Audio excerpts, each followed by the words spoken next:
MovieZentre here. Today I'm going to explain a heist action thriller called Armour of God. Watch out and take care.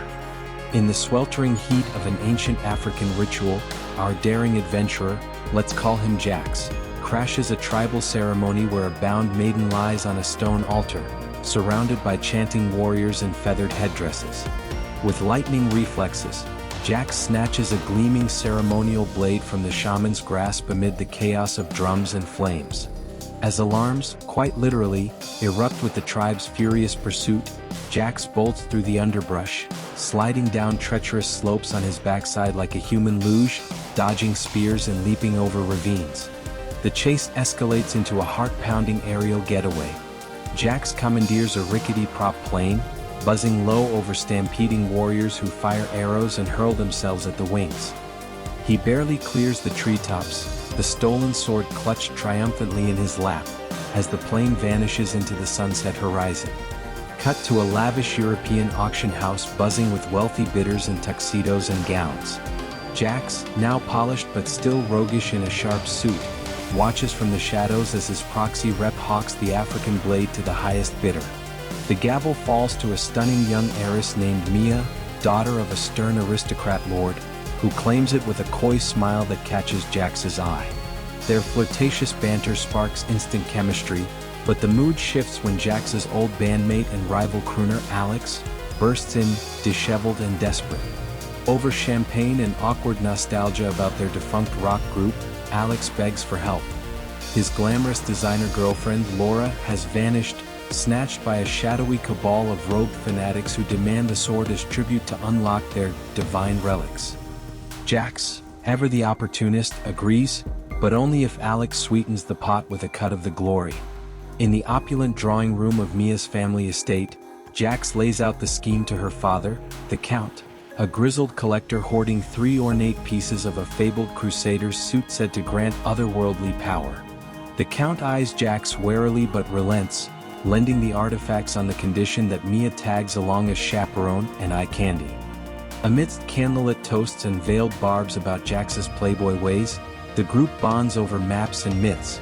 As they pack for the road, Jax and Mia share a charged glance, hinting at romance amid the relic hunt, while Alex frets over his lost love. The team piles into a flashy convertible, relics stashed in a locked case, and roars off toward the misty borders of Eastern Europe.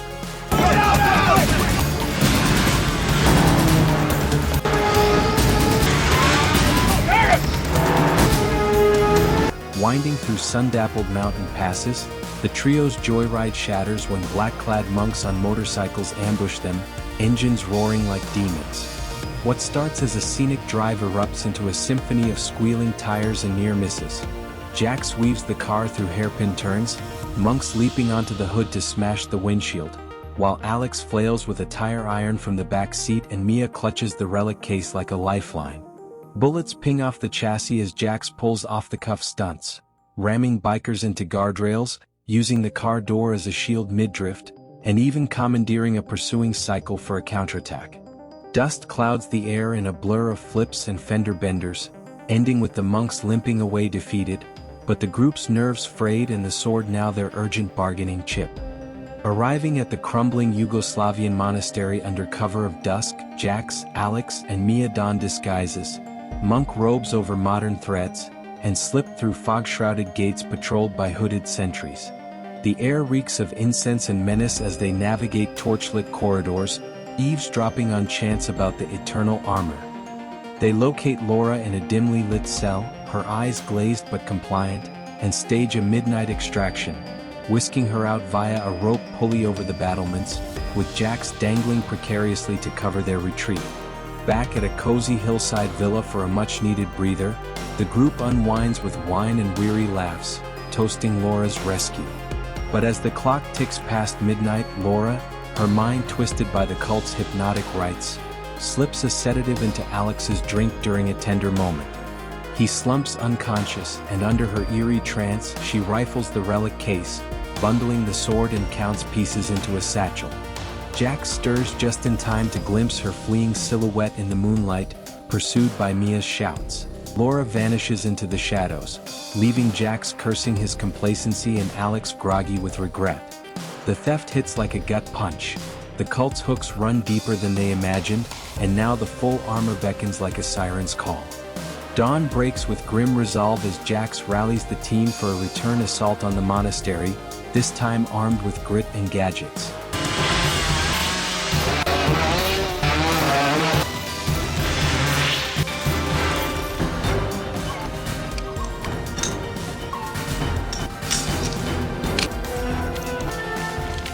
Inside the echoing dining hall, pandemonium erupts.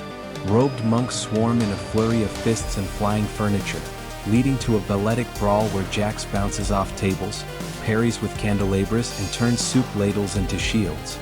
Punches land with comedic thuds amid pratfalls, but the tide turns as Jax frees Alex from a headlock, and together they carve a path to the inner sanctum, relics in sight but the air thick with cult incantations.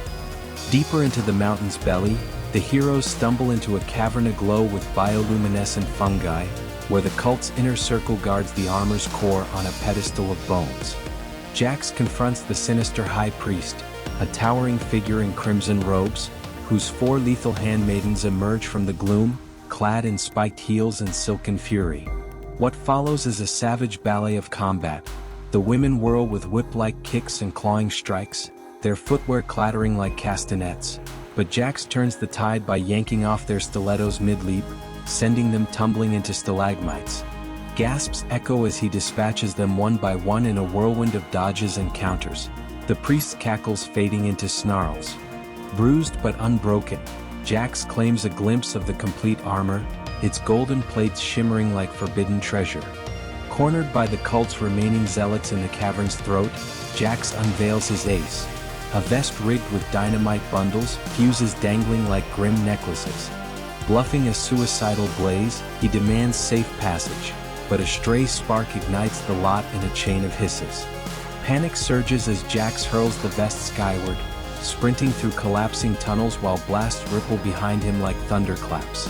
Rocks tumble, supports groan, and the monastery entombs itself in rubble, swallowing the armor and its mad worshippers in a cataclysmic roar. Bursting from a side vent into blinding sunlight, Jax teeters on a cliff's edge, lungs burning, only to spot a vibrant hot air balloon drifting below, carrying Alex, Laura, now freed from her trance, and Mia waving frantically. With a whoop of defiance, he launches into a death-defying leap, parachute snapping open just in time to snag the balloon's canopy. He clings like a barnacle as it soars skyward, the group erupting in cheers below, the horizon promising new horizons and hard-won peace.